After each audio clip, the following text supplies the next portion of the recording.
كان اسمه آدم، طفل عنده 3 سنين، عينيه مليانة كلام لكن لسانه ساكت.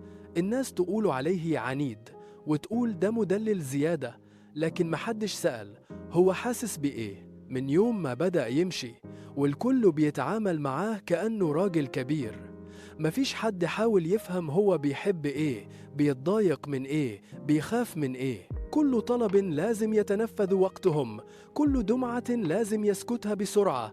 كان لما يعيط يتقاله اسكت انت راجل، ولما يغلط يتقاله عيب مش عايز اسمع صوتك. وكل مرة كان بيحاول يقول حاجة يسبقوه بالكلام ويقرروا عنه. بقى الطفل اللي بيسمع بس وبيكتم ويكتم لحد ما الكلام حبسه جواه. عدت الأيام وكبروا آدم وبقى عنده 3 سنين ونص ولسه مفيش كلمة طالعة من بقه.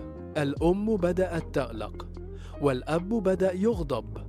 ده عنيد، لازم يتعاقب علشان يتكلم.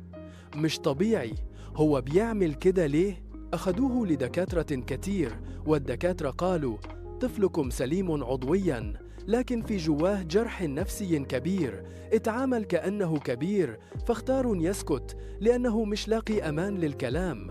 وقتها الأم بدأت تبكي لأول مرة، مش على تأخر كلام ابنها لكن على نفسها، على كل مرة سكتت فيها صرخته، وعلى كل مرة قالت له عيب بدل مالك. ابتدوا رحلة العلاج مش بالكلام لكن بالحب.